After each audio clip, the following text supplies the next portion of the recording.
Ninth NCERT question from chapter Mineral Nutrition is: what are the steps involved in formation of a root nodule?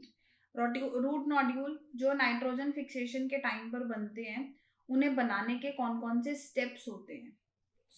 हम पहले diagrammatic देख लेते हैं। सबसे पहले हमारे पास जो राइजोबियम होता है वो प्लांट्स की रूट्स के कांटेक्ट में आता है। मींस कि सपोज ये रूट्स हैं, तो यहाँ इनके कांटेक्ट में आया राइजोबियम। जैसे ये राइजोबियम प्लांट्स की रूट्स के कांटेक्ट में आता है, यहाँ पर ये एक्सट्रीम डिवीजन करनी शुरू कर देता है।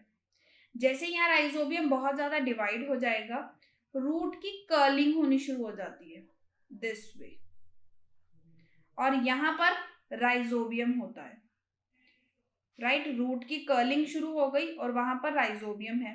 देन ये राइजोबियम रूट्स को इन्वेड करना शुरू करता है, मतलब कि ये रूट्स के अंदर एंटर होना शुरू होगा लाइक दिस, और वो इस वे से ग्रो करेगा।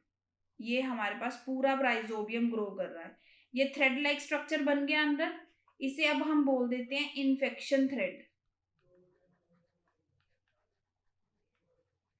अब यहां से इन्फेक्शन थ्रेड से जो हमारे पास ये राइजोबियम है, ये जाएगा रूट की कॉर्टेक्स के अंदर। कहाँ एंटर करेंगे ये बैक्टीरिया? रूट की कॉर्टेक्स एंड पेरिसाइकल के अंदर, रूट एंड पेरिसाइकल सेल्स के पास।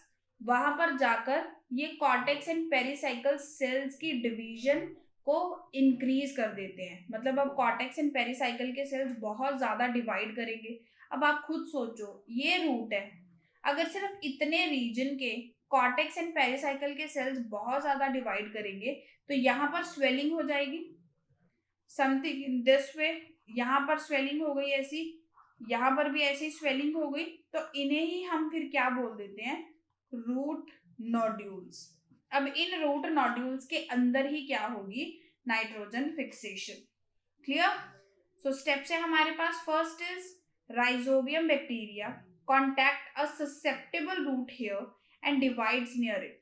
रूट जो है वो एक केमिकल बनाती है जिससे राइजोबियम रूट्स की तरफ अट्रैक्ट होता है। तो कहते हैं राइजोबियम सबसे पहले एक ससेप्टेबल रूट हेयर के पास जाएगा और वहां जाकर वो डिवाइड करना शुरू कर देता है, जैसे कि हमने यहाँ देखा।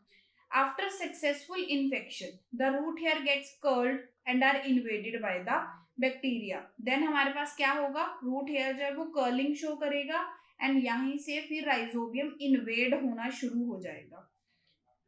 This invasion is followed by the formation of an infection thread that carries the bacteria into the cortex of the root. उसके बाद इन्वेजन के बाद हमारे पास इन्फेक्शन थ्रेड बनना शुरू होगा। इस इन्फेक्शन थ्रेड के थ्रू ही जो बैक्टीरिया है वो कॉर्टेक्स एंड पेरिसाइकल के पास पहुंच जाता है। Mainly it is cortex. The bacteria gets modified into rod-shaped bacteroids. Bacteria then bacteroids में कन्वर्ट हो जाएगा और inner cortical and pericycle cells divide होना शुरू कर देंगे। जैसे ये cortical and pericycle cells divide करना शुरू करेंगे, हमारे पास नोड्यूल फॉर्मेशन हो जाएगी। क्लियर? देन फाइनली जो ये नोड्यूल्स हैं ये वेस्कुलर टिश्यूज के कांटेक्ट में आएंगे और इन नोड्यूल्स को भी न्यूट्रिशन मिलना शुरू हो जाएगा, क्योंकि अगर इन नोड्यूल्स को न्यूट्रिशन नहीं मिलेगा तो ये सर्वाइव ही नहीं कर पाएंगी, ये डेड हो जाएंगी। तो इसीलिए रूट नोड्यूल्स का वेस्कुलर टिश्यूज के कांटेक्ट में आना इंपॉर्टेंट होता है। क्लियर? Thank you.